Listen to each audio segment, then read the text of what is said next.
Paix et joie, paix et joie, paix et joie. Chers frères et sœurs dans la foi, ce que nous célébrons aujourd'hui peut être considéré comme le don d'une nouvelle vie en Dieu par son Fils ressuscité. C'est par l'action de l'Esprit Saint, qui est toujours le même, et que nous célébrons la Pentecôte, qui inscrit la parole du Christ dans le cœur des chrétiens pour qu'ils en vivent, qu'ils en découvrent la force et l'actualité, mais aussi sa capacité à transformer nos vies d'hommes. Au terme de ce temps pascal, l'Évangile ravive en notre mémoire la promesse faite par Jésus de nous donner l'Esprit Saint. Ce dernier est présenté comme un défenseur, un avocat, qui fera nous souvenir de tout ce que Jésus a enseigné et qui fera entrer les disciples dans la vérité, qui est de connaître le Père et son envoyé Jésus-Christ. C'est là, chers frères et sœurs, un aspect fondamental de la Pentecôte qui nous introduit dans cette connaissance intérieure du Christ, lui qui est désormais auprès du Père. C'est ce don d'esprit qui ouvre notre vie à l'amour du Christ et à sa présence. Une présence qui dissout nos duretés, nos fermetures, nos égoïsmes, les peurs qui nous bloquent. Le Saint-Esprit vient défier en nous le risque d'une vie qui s'atrophie, aspirée par l'individualisme. Il est triste de constater que dans un monde où les occasions de socialiser se multiplient, nous risquons paradoxalement d'être davantage seuls, toujours connectés, mais incapables de créer des réseaux, toujours immergés dans la foule, mais restant des voyageurs désorientés et solitaires. Au contraire, l'Esprit de Dieu nous fait découvrir une nouvelle façon de voir, de vivre la vie. Il nous ouvre à la rencontre avec nous-mêmes, au-delà des masques que nous portons. Il nous conduit à la rencontre avec le Seigneur en nous éduquant à faire l'expérience de sa joie.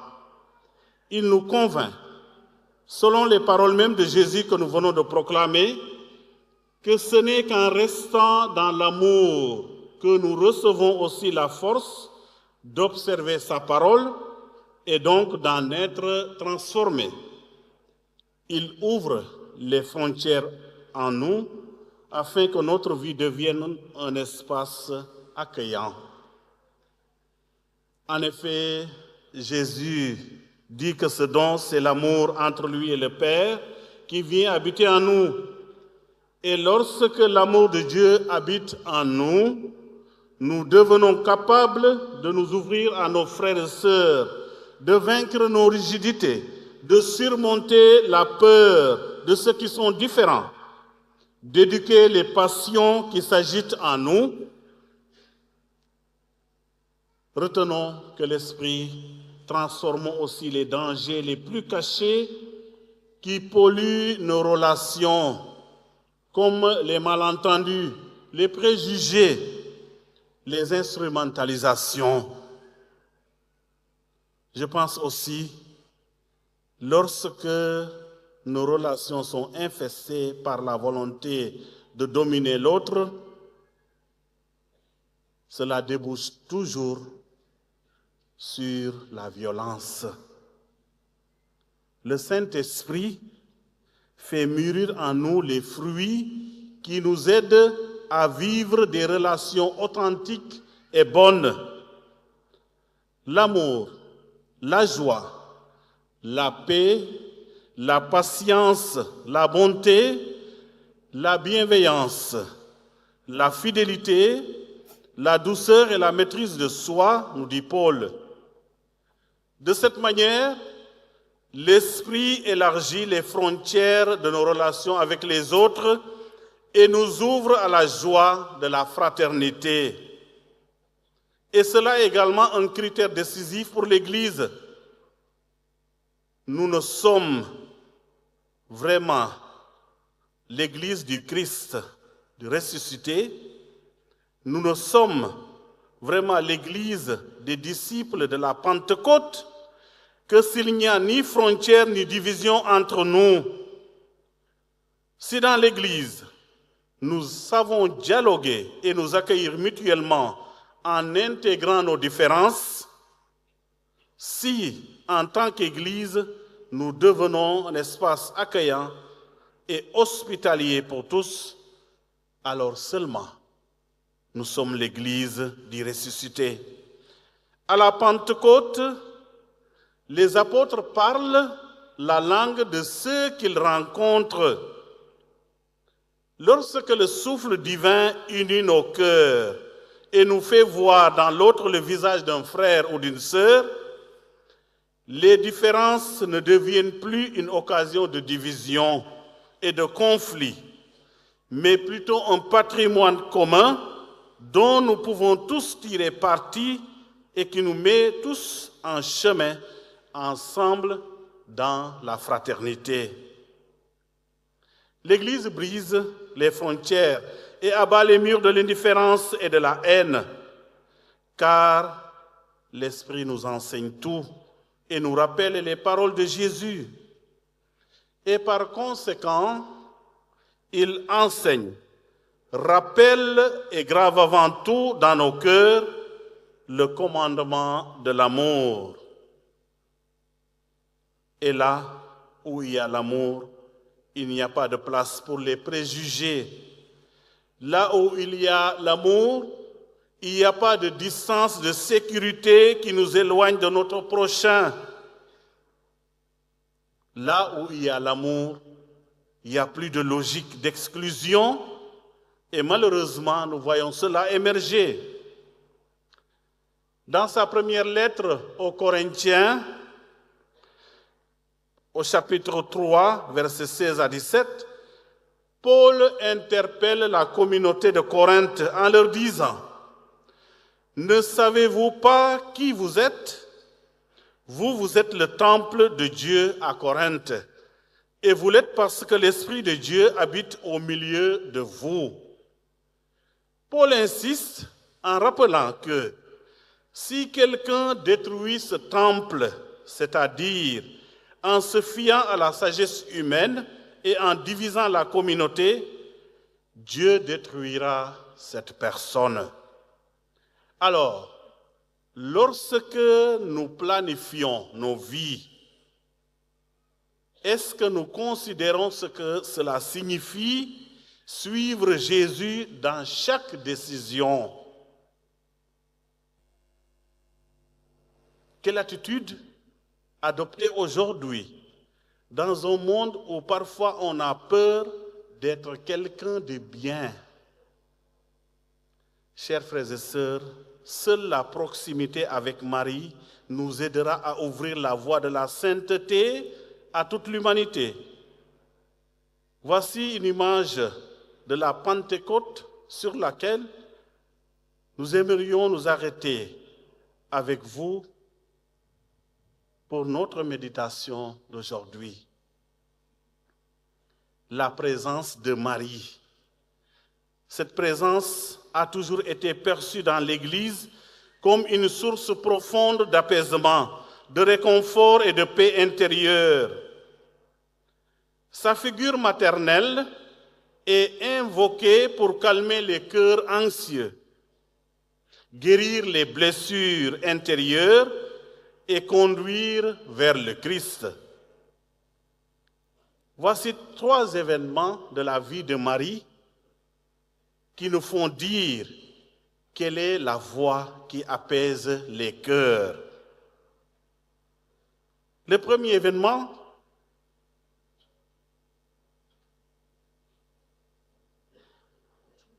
C'est en Jean 2, 3. Ils n'ont plus de vin. Tout ce qu'il vous dira, faites-le. Marie règne et nous invite à comprendre que croire en son Fils, c'est régner aussi sur sa vie. Elle nous montre aussi que sa parole peut modifier l'action de Jésus, qui l'écoute. Et donc nous aussi, comme il nous écoute, il peut nous aider à modifier nos vies. Le deuxième événement, c'est toujours en Jean 19, 26. Femme, voici ton fils. Debout au pied de la croix, Marie est par excellence la mère douloureuse qui comprend la douleur de ceux qui n'en peuvent plus. Elle est debout comme elle le fut sa vie durant. Elle a connu toute la gamme des émotions humaines qui courent de la grande joie au grand malheur. Elle a connu l'annonce du glaive qui lui transpercerait le cœur, l'inquiétude parentale quand Jésus est perdu au temple et même l'incompréhension. Dans tous ces événements, elle est là. Elle était là quand l'ange est venu la trouver. Elle est là à l'heure de la mort. Ce qui caractérise Marie avant tout, c'est la qualité de sa présence, qu'elle tient d'ailleurs de son Fils Jésus-Christ. Et le dernier événement, c'est aux Actes des Apôtres. Tous d'un même cœur étaient assidus à la prière avec des femmes, avec Marie, la mère de Jésus, enfermés dans la chambre haute avec les amis de Jésus. Marie est là et prie avec eux. Est-elle de ceux qui réconfortent les apôtres ou bien se tient-elle en silence, gardant dans son cœur tout ce qui est arrivé toutes ces années? Sont-ils en train de comprendre ce que plus tard Paul formulera dans ses lettres et qui la concerne elle? Marie, la première, et nous après elle. Choisis dans le Christ avant la fondation du monde pour que nous soyons saints, immaculés devant lui dans l'amour. Marie achève sa vie publique à l'ombre de l'Esprit répandu en abondance sur les apôtres. Elle l'avait commencé discrètement à l'ombre d'un ange qui venait lui annoncer que l'ombre de Dieu serait son abri sa vie durant. Et voilà que des années plus tard, elle comprend combien sa vie et l'histoire sainte ont été mêlées. Elle comprend que sa vie même est l'histoire sainte. Et par elle, avec elle, nous comprenons à notre tour que chacune de nos vies est une histoire sainte qui appartient à la grande histoire sainte des hommes et de Dieu. C'est pourquoi, chers amis, nous devons croire, comme Marie, à notre victoire sur le mal. Nañu gëm ne ñoo ëpp doole saytaane fuuf te suñu bëggee daan jafe-jafe yi nekk ci suñu jamono tey ànd ak Mariama faw suñu diggante lalu ci ngëm wóolute ak mbëggeel. Ndem Yàlla may nañu Mariama ngir ñu wéeru ci moom dinañu am doole ju dul jeex ngir jànkonteel ak bépp jafe-jafe ngir mën a dàkk bépp mbir bu baaxul ci suñu dund ba noppi jëm ca kanam ci yoonu njub.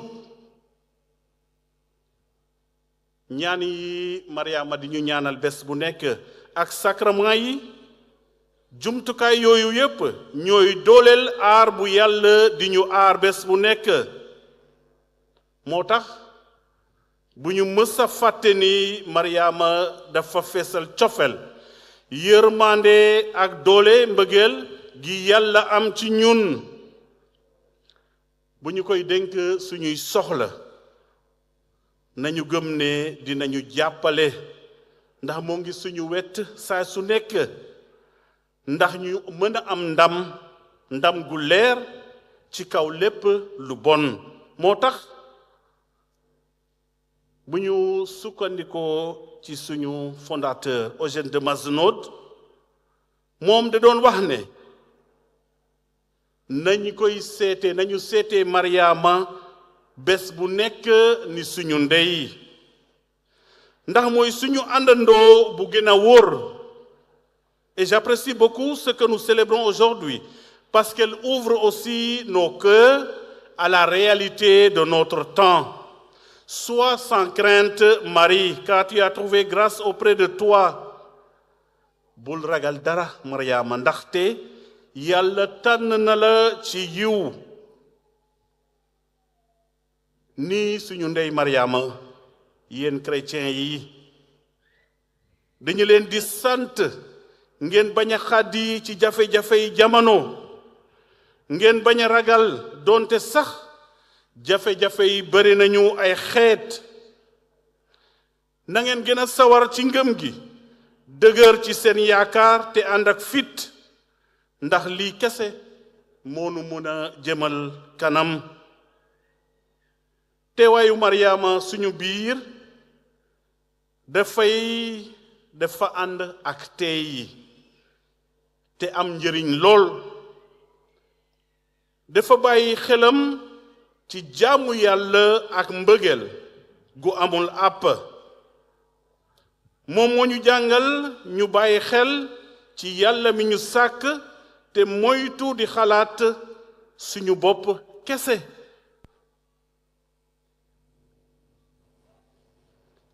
Notre présence au sein de nos familles, notre présence au sein de la société.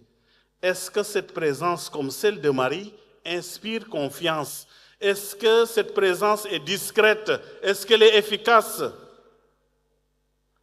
Est-ce que notre présence aide à surmonter les difficultés familiales et encourage la cohésion sociale? moo tax bés bu nekk war nañu di xoolaat suñu nekkin ci biir njabootu jàngu bi rawatina ci biir askan wi ndax suñu teewaay ci biir jàngu bi mel na ni teewaayu Mariama ndax kóolute gi ñuy jéem a roy ci moom ci Mariama ndax sax na ci ñun ndax suñu teewaay ci biir njaboot gi ndax mën na dalal xel te andi njariñ ni teewaayu suñu ndey Mariama ndax suñu teewaay ci biir njaboot gi dafay indi jàmm ak fit ngir saxal njub ak tey saa su nekk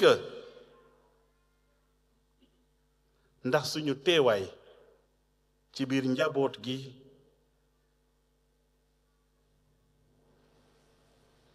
def ñuy dimbale ndax ñu mën a faj bépp jafe-jafe jàngu bi Mariama bokk muy suñu bos dafay dalal tey xelu Pentecôte te xel boobu moo ñu may ndax ñu mën a wasaare baatu yàlla fépp ci penc ma dafay wax ak fit bu woyof taxaw ci wetu ñi gën a néew doole ci ñun ak ñi feebar ngir njub ak jàmm gën a sax ci suñu àdduna. Chers amis, nous avons une mission. Nous avons une mission à accomplir. Et le livre des Actes des Apôtres décrit la manière dont l'Esprit Saint agit par l'intermédiaire des disciples très ordinaires de Jésus pour faire de toutes les nations des disciples. C'est le même esprit qui continue d'agir aujourd'hui dans nos vies en accompagnant l'Église pour qu'elle accomplisse sa mission. Et Jésus nous rappelle que cette lourde mission ne peut être effectuée dans le désordre ou selon des humeurs. Et la deuxième lecture nous rappelle que tous les membres, malgré leur nombre, ne forment qu'un seul corps. La diversité dans l'unité et l'unité dans la diversité sont des dons de Dieu à notre Église. Par l'Esprit Saint, Dieu accorde les dons divers et complémentaires à tous les fidèles en vue du bien commun, pour qu'ils puissent servir au sein de la communauté et auprès du monde. Nul ne se suffit à soi-même. Tous les disciples sont appelés à être un, tout en étant riches de leur diversité, pleinement unis, tout en étant respectueux de la diversité des personnes et des communautés.